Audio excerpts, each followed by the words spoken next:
গুডুং গুডুং গুডুং গুডুং গুডুং গুডুং নে আটকে চালাবে গাড়ি গুডুং গুডুং গুডুং গুডুং গুডুং গুডুং নে না চালিয়ে যাবে আটকে চালাবে টিনি নিনি টিনি নিনি টিনি নিনি টিনি নিনি টিনি নিনি টিনি নিনি টিনি নিনি মানের ছোড়াগুলো কি করছিল? ওদের কথা কান দিস না মা, এখন আমার কি হবে সেটা বল। কিডিং কিডিং তোর বাবা তো গিয়েছে, খুঁজতে আসুক না, বাড়ি এলেই তো তখন দেখতে পাবি। নে গাড়ি কত দূর জানো? আমার আর ভালো লাগছে না রে মা। এই ফাটা কুকুর বেটা, মা মেগুরা চুপ রে, কানের বুক কামিয়ে দিলে মা মেগু যাইতে রে, চুপ। তোমরা কথা বল না, আমি তো গাড়ি জানানি। চুপ ধোয়ানি কুকুর বেটা, এখন গাড়ি চালাইতে হবে, চুপ করে বস। হ্যাঁ মা, যেটা তোকে বলছিলাম। হ্যাঁ মা বল। আমি তোকে বারবার একটা কথা বলি, স্বামীকে নিজের বসে রাখবি, নিজের সায়ার তলায় গিট মেরে রাখবি, কিন্তু কে কার কথা শুনে? আমার কথা শুনিস তুই?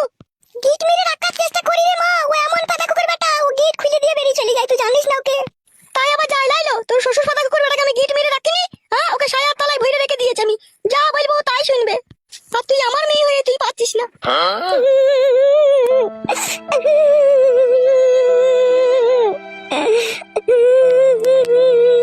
হ্যালো, আবার কাঁদছিস কেন? তুই সে ঠিক বাড়ি চলে আসবে, তুই চুপ কর।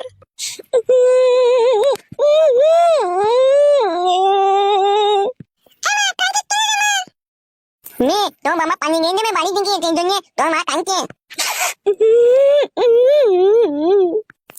আমার বাবা পানি নেবে, আমার বাবা আইসক্রিম আনতে নিয়ে যাবে, বল আনতে নিয়েছে, তোর বাবা আইসক্রিম আনতে নিয়েছে, তোর বাবা হল আনবে নেই না না না মামা নিয়ে ওই দোকানে আমার নেবে না।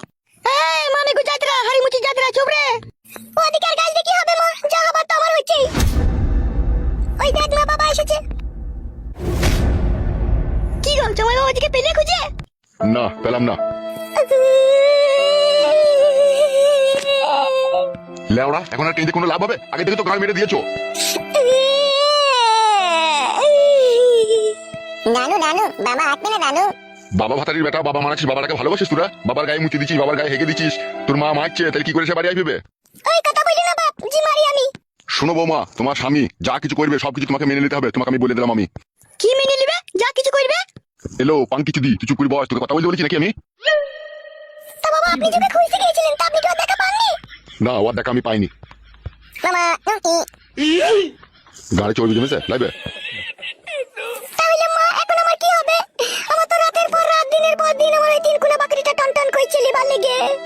ছেলেটা বাবা বাবা করে সারা রাত চিল্লাইছে, আমি এত দুঃখ এত কষ্টের কার সামনে বলবো মা? চুপ চুপ, ব্যবস্থা আমি ঠিক করে দেবো, চুপ তো। আর ভালো লাগছে না মা, ভরা জৈবন পানি আর ধরে রাখতে পারছি না, স্লিপ খেয়ে বেরিয়ে গেছে পানি। চুপ চুপ, তো শ্বশুর বাজারে যাবে যখন, যতদিন না জমাই না আসে আমি 1 কেজি সলি বেগুন আনতে বলবো, ওই দিক আর চালিয়ে নিবি। এখন আর কি করবি বল মা? দুধে সব কি ঘোলে মিটবে মা? তুই এইভাবে কথা বলছিস, সলি বেগুন দিয়ে আমার কোনো কাজ হয়? হয় মা হয়, তোর বাবা যখন মরে যায় তখন তো আমি ওই দিয়ে অনেক বছর কাজ চালিয়েছিলাম। এই চাপাগুদি মাগি, কি হলো? এখন যারা সলি বেগুন চাষ করছে, গাছের গোড়া ইউরিয়া 10-26 পটাই দিচ্ছে, খান কি ওইগুলো ওইখানে ভইলে পারে ইনফেকশন হয়ে যাবে। তখন মেয়েটা আমার কি করবে? হে, তোর মেয়েকে এই কদিন ফ্রিজে ঠান্ডা জলে ঝাপটা মারতে বল, ঠান্ডা করে রেখে দিতে বল, সে যতদিন না আসে গরম করতে মানা কর। বেরো খেলা চুদা মিনছে, ঠান্ডা পানি ঝাপটা মেরে তো আরো আর কষ্ট বাড়বে। হে, তবে গাঁয়ের মারা মাগি ওই ভইতে বল, গাদি ভইলে ইনফেকশন হয়ে যাবে, তখন দৌড়ে বেরাবে, আমি কিন্তু 1 টাকাও দেবো না, ডাক্তারখানা নিয়ে যেতে বলে দিলাম আমি। বাবা ইনফেকশন হলে ইনডাটিন দিয়ে দেবো। নে না আমার মাকে ইনডাটিন দিয়ে মারবে তার আগে। সেই ফেদা এক সময় ইচ্ছে হচ্ছে 2 লিটার পেট্রোল কিনে লিখে জঙ্গলের ভিতরে খেয়ে বুনে শুয়ে পড়ি আমি। তাহলে হারে মা, এই কদিন কষ্ট মষ্ট করে ধরে রাখ, তো শ্বশুর আবার কি বলছে দেখ, বুঝি সলি বেগুন ওখানে বললে ইনফেকশন হয়ে যাওয়ার সম্ভাবনা থাকে। এখন তাইলে ওসব করতে হয় না, জামাই যতদিন না আসে একটু কষ্ট মষ্ট করে ধরে রাখ। সম্ভব নয় মা, সেটা সম্ভব নয়। সম্ভব যখন লয় বৌমা, তাহলে 2 মাগড়া বেগুন কিনে দিচ্ছি, সাদা বেগুন ভই একবার ওয়াশ করে লাও, তাহলে দেখো সব সম্ভব হয়ে যাবে। এই মানের মতো কথাগুলো বলো বলি না, এক এক সময় আমার মালটা চিড়বিড়িয়ে চলে যায়। তাহলে এই চিড়বিড়ি মাগি, এটা 2-4 দিন কষ্ট মষ্ট করে থাকতে হবে না, ভাতা নাই যখন ঘরে। সে আমি বুঝিয়ে বলবো তো, তারপর মাগড়া বেগুন হইতে মারা চলে তুমি। আমি বলেছি মাগি, তোরাই তো বেগুনের কথা আলোচনা করছিস। এ মা তুই চুপ কর, ঝগড়া করিস না। বেশ তাইলে তাই কর, তো শ্বশুর যা বলছে তাই কর, 2-4 দিন একটু কষ্ট মষ্ট করে ধরে রাখ, দেখ কি হয়। সে বাড়ি চলে আসবে, সে বাড়ি চলে আসবে, সে বাইরে থাকা ছেলে লয়। তুই তাকে একটু গালগালাজ করেছিস বলে সে এখন আসতে চাইছে না। আমি গাল দিইনি রে মা, কি আর বলবো তোকে বল, তুই এরকম করছিস, আমি গাল দিইনি রে তাকে। তুমি যে মেয়ে বৌমা, তুমি আবার গাল দিবা না? তুমি আমার সামনে থেকে 2 দিন মেরেছিলা তুমি তাকে। 2 দিন মেরেছিলাম, একদিন কিসের জন্য মেরেছিলাম সেটা আপনি ভালোভাবে জানেন। মেয়ে সমস্যায় পড়তে এসেছিল, সেই অবস্থায় বড় হয় বলো? শুধু বিয়ে করলেই হয় না, স্বামীকে বুঝাইতে হয়। কি আমার বালের স্বামী হে, 4 আনা পয়সা ইনকাম নাই, উটকুচুদা স্বামী, খাটি শুধু ভরার স্বামী সে। তুমি আছো বলে ছেলেটা কোনো দুমুটো দুবেলা খেয়ে বেঁচে আছে, তুমি না থাকলে সেটা তো ভিক্ষাই করে খেতে হয়। এই মাগি, লটারিতে যার বাবা 1 কোটি টাকা পায় তার ছেলে ভিক্ষা করবে? খান কি বলছিল? আমি যতদিন বেঁচে আছি ততদিন সে রাজার আমলে খাবেলো। তুমি যতদিন বেঁচে আছো ততদিন খেতে দেবা, তুমি মরে যাওয়ার পর কি হবে হে, সে খেয়াল কি রেখেছো? মাগি বাড়ি নাই, আমার জমি জায়গা নাই, ওখানে বেচবার খাবেলো, তোকে বেশি বকতে হবে না। মা ঝগড়া করিস না, চুপ করে বস। আমি ঝগড়ার কথা বললাম মা, ওই তো বলছে। এলো, আমার খুব খিদে লেগেছে, 3-4 গ্রাম ঘুরে পাক মেরে আমার গাঁট ফেটে গেল, খেতে দিকে আমাকে। বাইরে পুকুরে যাও, দি চান করে চলে এসো যাও। এই অবস্থায় ঘরে ঢোকা হবে না। তুমি 4-5টা গ্রাম পাক মেরে এসেছো, তুমি গা চান টান করে এসো যাও, দিছে ভাত খাবা। কেন বড় আমার গায়ে ভূত পেতে নিয়ে গেছে নাকি, তাই ঘরে ঢোকা যাবে না? বাবা ঠিকই বলছে, চান করে এসে ফ্রেশ হয়ে না দিয়ে এসে ঘরে ভাত খেয়ে নেবা যাও। যেমন শালা 12 চোদা ছেলে তেমন শালা 12 চোদা বৌমা, জীবনটাকে আমার পুরো কয়লা করে ছেড়ে দিল ফেটা। কাদা কুকুর বেটাটা আবার কিভাবে হাসছে দেখ। হ্যাঁ আমি হেঁটেছি মারা। তোকে বলিনি রে শুয়ে বাচ্চা, তোর পেছনে যে বসেছে তাকে বলছি। দুজনে ওখান থেকে উঠে আয়, আলু সোনার ডাল আছে, ভাত খেলি গায়। আমি আলু টানা খাবো না। হ্যাঁ দেখালি, কাদা কুকুর বেটা আলু সোনা খাবি না, তা কি খাবি রে? এ কুজি পাকুজি। চল ভাই, আলু টানা ডাল ভাত ভালো তো ভাই, চল খাবো চল। তুই খাবে, তুই জি ভাই ছানা আলু টানা, আমি খাবো না আলু টানা। হ্যাঁ তা এই মুখে স্যান্ডেল করে মারবো। আমি ডিম মানে দিয়ে ভাত খাবো। আইবে তা উঠে আইবে ওখান থেকে। হ্যালো, অত চিন্তা ভাবনা করতে হবে না, চ ভাত খেলি গা, আমি আছি তো। তোর মতো মেয়ের কাছে আবার পুরুষ মানুষের অভাব লো। তোর এই ভরা জৈবন একবার পেটের কাপড়টা সরিয়ে দিবি তো ছেলে পেলে লাইন লেগে যাবে লো। তুই আবার টেনশন করছিস ভাতারে লেগে। মা আমি অনেক নোংরামি করেছি, আমি আর নোংরামি করবো না। আমি মনে মনে ভেবে নিয়েছি আমি যতদিন বেঁচে থাকবো সবকিছু আমার স্বামীকেই দেবো। আমি তো জানি আমি রাস্তাতে গেলে অনেক ছেলে আমার পেছনে লাগবে, কিন্তু আমি আর ওইসব ছেলে পেলে চাই না। আমি আমার নিজের স্বামীকেই সবকিছু দিতে চাই। দিতে চাস তাইলে খুব ভালো কথা, একটু ধৈর্য ধরে থাক। চ কোনো সব কথা বাদ দে, ভাত খেলি গেছো। আয় রে আয় রে, তোরা আয়। কি ব্যাপার কি রে বগাইছে? ফটকে গুদমারানির ভাইকে ক্লাস আসা ছেড়ে দিল নাকি? গুদমানি ভাইকে জরিমানা করলাম বলে তোর বোনের লেগে? আমি জানি না উস্তাদ, ওইসব গুদমারানির ভাই মানের ছোড়ার আমি কোনো খোঁজ খবর রাখি না। তুই তো পাকা ধানে মই দিয়ে দেবে, তুই আবার খোঁজ খবর রাখিস? তবে উস্তাদ গোপনে আমার কাছে একটা কিরিং করে একটা খবর এসেছে। তাই নাকি? কি খবর রে? ও বারোচুদা ওর বউ মাগির সাথে ঝগড়া করেছে, রেগে শুনছি নাকি অনেক কদিন হলো বাড়ি ছেড়ে পালিয়ে গিয়েছে। না না না না লয় উস্তাদ, ঠিকই বলছি আমি। কোথা পালিয়ে গেছে সে শালা? नहीं मालूम उस्ताद किधर गया। তাহলে ওর বউ ঢেমন তো ফাঁকা পড়ে আছে তো মনে হচ্ছে তাহলে। जी आगे उस्ताद। क्या भाबता है उस्ताद? भाबता है फटकी का बहू घर में फाका है, हम घर में जाके उसका बहू को एक बार काटी खुचा मार देगा तो कैसा होगा? नहीं नहीं उस्ताद, ऐसा हर किसी मत करो। কেন রে বুকাচুদা, কি হবে কি? তুমি ওকে 3 লাখ টাকা জরিমানা করেছো, আবার তুমি ওর বউকে কাটি খোঁচা মারতে যাবা, তোমাকে আবার বাড়ি বেচে জরিমানা দিতে হবে। ওইসব করতে যাও না। জরিমানা তো বাবা করে যাবে, আমি জরিমানা করেছিলাম নাকি? তুমি না করলেও তোমার উপরে রাগ তো থাকবে। তুই চুদির ভাইরা এমন এমন কাজ করে ফেলে তোর বোন গুনা না দিয়ে আমার মাল গুনা হাতছাড়া হয়ে যায়। বেশ মাগিটাকে পটিয়ে পাটিয়ে আমি গুতু মারছিলাম, এই তোর বোনের জন্য ওকে জরিমানা করতে গেলাম, ওর বড় আমার উপরে রেগে গেল। उस्ताद इसमें मेरा क्या कसूर है? वो तो फास्ट गलती किया और मेरा बहन से गुत्तू मार दिया। গুদমারানি ছোড়া, তোর বোনই তাকে ভুল করেছে, সে দিবে কেন করতে? আমার বোনের বড় এখন সেরকম বুদ্ধি জ্ঞান হয়েছে বড়? হয়নি তা ভৈরি তো খুব লিলিস হবে বুকাচুদা। उस्ताद তুমি কি আমার উপর রেগে গেছো নাকি? না রাখবে না, এত সুন্দর মালটা হাতছাড়া হয়ে গেলে তোর লেগেই তবে। তা বলো মালটাকে কি করে তোমার সাথে জয়েন করে দেবো বলো, সেই রকম আমি একটু করছি কষ্ট মষ্ট করে। পারবি মালটাকে আবার আমার সাথে জয়েন করে দিতে? আমার জন্য যদি তোমার দুঃখ কষ্ট হয়, তুমি যদি বাই করতে না পারো তোমার পানিটা, তাহলে আমাকে হেল্প করতে হবে, কোন কি আর করার আছে। তো এখন তো মাগিটাকে লাইনে আনবো কি করে? মাগিটা তখন রেগে ফায়ার হয়ে যাচ্ছে আমার উপরে। উস্তাদ এটা বুদ্ধি দেবো। কি বুদ্ধি দিবি তুই আমাকে? শুনে দেখোই না ভালো লাগে কি খারাপ লাগে, বুদ্ধিটা ভালো লাগলে কাজ করবে, না ভালো লাগলে করবে না। ঠিক আছে লাউড়া বল কি বলবি?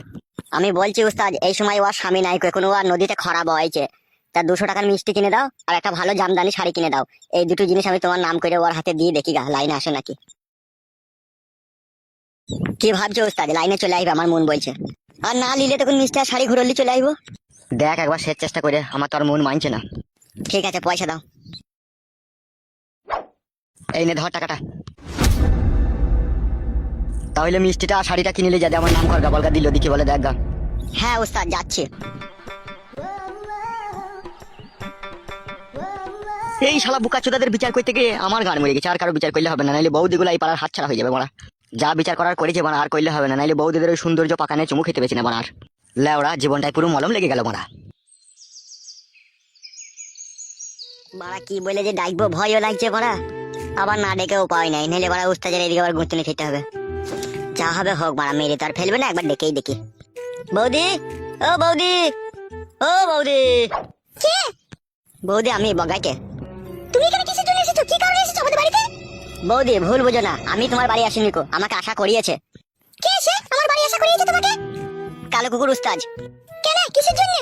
আবার কি জরিমানা করবে নাকি আমাদেরকে? ছি ছি বৌদি এই কথা কি বলছো তুমি? জরিমানা কিসের জন্য করবে? কালো কুকুর উস্তাদ তোমার জন্য একটা জামদানি শাড়ি আর 2 প্যাকেট মিষ্টি পাঠিয়েছে। এই দেখো বৌদি নাও ধরো। তোমার উস্তাদকে বলে দিও ঠিক আছে, এইসব ফাঁদামি নেবো না। আমার স্বামী যা এনে দেবে তাতে মিষ্টি আনুক দানাদার আনুক পচা সারে আনুক সেটাই আমার কাছে ভালো, তোমার উস্তাদের ওই জিনিস আমি নেবো না। বৌদি তুমি কিন্তু উস্তাদকে একদম ভরা ভরি অপমান করছো। বেশ করেছি। তোমার উস্তাদ আমার স্বামীকে 3 লাখ টাকা জরিমানা করেছে। কি এমন করেছিল আমার স্বামী? হ্যাঁ তাই 3 লাখ টাকা জরিমানা করলে তোমার বোনের কি দোষ ছিল না? যা হবার হয়ে গেছে বৌদি, ওইসব নিয়ে আর কথা বলবে না, বলে দিলাম আমি। ঠিক আছে বলবো না যখন, তুমি এখান থেকে যাও, ওইসব আমরা নেবো না। এই কি হলো কি? ওই দেখ মা দেখ, সে কালো কুকুর ছোড়াটা মিষ্টি আর শাড়ি পাঠিয়েছে আমার লিগে। এই ছেলে টাকা এইদিকে। হ্যাঁ কাকিমা বলেন। তোর উস্তাদকে বলে দিবি ঠিক আছে, আমার মেয়ের ওই পাকানের দাম আছে, আমার মেয়ের কাইচি পাকার লয়, যে যে এসে সে কাপড় তুলে দিবে। ভুল বুঝছো তুমি কাকিমা। চুপ বে ফাটা কুকুর বেটা, আমি ভুল বুঝছি? ও মিষ্টি পাঠিয়েছে, শাড়ি পাঠিয়েছে, কিসের জন্য আমি মনে হয় বুঝি না লাই। তোর উস্তাদকে বলে দিবি ঠিক আছে। আর আমরা কালো কুকুরকে ভয় করি না, আমাদের সাথে এবার বেশি বাড়াজুরি করতে এলে তারা ওই কেককে না সিলে বেটে আচা দিয়ে দেবো। তাহলে মিষ্টি শাড়ি এগুলা নেবা না? না বে নেবো না। ঠিক আছে উস্তাদকে তাহলে বলে দেবো লাইনিকো। বলে তো দিবি, তার সাথে আরেকটা কথা বলে দিবি, আমার দিকে যেন কোন নজর কোন দৃষ্টিতে যেন না তাকায়, তাহলে চোখ টেনে উপরে নেবো আমি। বেশ বেশ বলে দেবো আমি। আচ্ছা ঠিক আছে, যা তুই এবার এখান থেকে। কাকিমা একটা কথা বলতাম গো, উস্তাদ খুব কড়া লোক, তোমরা ওর সাথে পঙ্গিমা করছো, খুব দেখবা লাস্টে কষ্ট হবে তোমাদের। তোর উস্তাদে না গায়ে ভেঙে দেবো, আমাদের হাতে সেই লোক চলে যাবে। বাবা লো চলে এসে আসবি না, সব চলে আসবে। কে সেই লোকটার নাম নাই, তার নামটা বললে একটু ভালো হইতো না? আবে চুদির ভাই, সে লোক আমি বে শালা। কে রে বড়া তুই আবার? আমি এই পাড়ারই বে চুদির ভাই, আমার নাম হচ্ছে হাফ গান্ডু। তোর কালো কুকুর উস্তাদ আমাকে ভালোভাবে চিনেবে, আমার নাম বলবি দেখবে মুছে দেবে প্যানে। তোমার উস্তাদকে চিনিস? উস্তাদের কাছে সবসময় গুলি ভরা পিস্তল থাকবে। ওই পিস্তলটা তো আমারই বে গুদমানি ভাই। তোর উস্তাদ আমার বাড়ি থেকে চুরি করে নিয়ে গেছে, তোর উস্তাদের সাথে যখন আমার মারপিট হয়, তোর উস্তাদে লেগেই তো আমি জেলে গেছি। এবার তোর উস্তাদকে আমি সানডে মানডে ক্লোজ করে দেবো দেখবি। বালছিন দিবে মেশিনটা দেখলে গুদমানি ভাই না চাঁদি ফুটে করে দেবো। বাবা লো নতুন বন্দুক তোর বড়া। হ্যাঁ বলে দেখ আমার নাম কর গিয়ে বল, হাফ গান্ডু এসেছে। তুমিও মস্তান ছিল নাকি আগে? মস্তান কি বে চুদির ভাই, এই এলাকার ডন বে আমি। এই 7 পাড়া গ্রামে আমার নাম শুনলে সবাই প্যান্টে হিসু করে দেবে। বাবা লো আজকের পর থেকে এই ফ্যামিলির উপরে কেউ যদি কোন নজরে তাকায়, তার চোখ বাই করে মদে চাট করে খেয়ে নেবো আমি। উল্লো বাবা লো। যা যা যা এখান থেকে যা। হ্যাঁ হ্যাঁ হ্যাঁ যাচ্ছি যাচ্ছি। আজকে যদি তুমি আমাদের পাশে এসে না দাঁড়াইতে, তাইলে আমাদের যে কি অবস্থা হইতো আমরাই বুঝতে পারছি। একটু চিন্তা করবে না কাকিমা, যতদিন আমি থাকবো ততদিন তোমার মেয়ের দিকে কেউ কোন নজরে তাকাইতে পারবে না। বেশ বাবা আমার, ভগবান তোমাকে হাজার হাজার বছর বাঁচিয়ে রাখুক। জানো কাকিমা, এই কালো কুকুরের লেগে আমি জেল খেটেছি, ওকে আমি ছাড়বো না। ওকে আমি যেমন তেমন করে সানডে মানডে ক্লোজ করে দেবো, আর 1 2 খালাস করে সিস্টেম চালু করে মলম লাগিয়ে দেবো। তাই নাকি? ও তোমাকে জেলে পাঠিয়েছিল? হ্যাঁ কাকিমা, ওই আমাকে মিথ্যা অপমান দিয়ে জেলে পাঠিয়েছিল। কিসের জন্য বাপ আমার? এই পাড়াতে তখন ভালো ভালো সব আইবড় মেয়ে, সব ইয়াং ইয়াং মেয়ে উঠছিল, আর এই মেয়েগুলোর দিকেও কোন নজরে দেখেছিল, আর আমি সেটা সহ্য করতে পারতাম না। আমি বলতাম দেখ মেয়ে ছেলেদের উপরে কোনো অত্যাচার করবি না, কিন্তু আমার কথা শুনতো না। এই লিওয়ার সাথে আমার হাতাহাতি মারামারি কুপাকুপি শুরু হয়ে গেল। দোকে তো আমি কুপিয়ে দিয়েছিলাম, কুপিয়ে কাপিয়ে দেওয়ার পর তো আমাকে পুলিশে ধরে গেল। ও এই ব্যাপার বাপ আমার। হ্যাঁ কাকিমা, এ নিয়ে তুমি কোনো টেনশন করো না, ঠিক আছে? আমি আছি তো। না বাপ, তুমি যেদিন থেকে বাড়ি এসেছো সেদিন থেকে আমাদের কোনো চিন্তা নাই কো। বেশ কাকিমা ঠিক আছে, আমি ঘরে চললাম। যাও বাপ শুনো আমার। কোনো সুবিধা অসুবিধা হলে তো আমার এখানেই বাড়ি, এই তো পাশেই বাড়ি, তুমি শুধু একবার ডাক দেবে দেখবে আমি চলে আসবো। বেশ বাপ আমার, ওরে আমার মানিক রে। ওই জন্যই বলে রে মা, যার কেউ নাই তার ভগবান তার সহায় হয়। হ্যাঁ রে মা হ্যাঁ, কোথায় ছিল বাপ শোনা আমার রে, মসিয়া হয়ে আমাদের সাহায্য করতে এলো। খুব ভালো ছিল, কিন্তু আমার খুব পছন্দ। আমারও ভালো লাগলো মা, ও সাহস দেখে। হ্যাঁ মা, কোনো সময় যদি বাড়ি মারি আসে একটু চা মা করে দিবি, দেখছিস তো আমাদের কত উপকারে লাগলো। হ্যাঁ মা, সে আর বলতে হয়, আমি চা ডিম করে দেবো যখনই আসবে। বেশ মা বেশ, তুই ঘরে যে রান্নাটা চাপা, আমি তোর ওই কাকিদের বাড়ি থেকে চাইতে ডাটা শাক নিয়ে আসি। আচ্ছা ঠিক আছে, যা।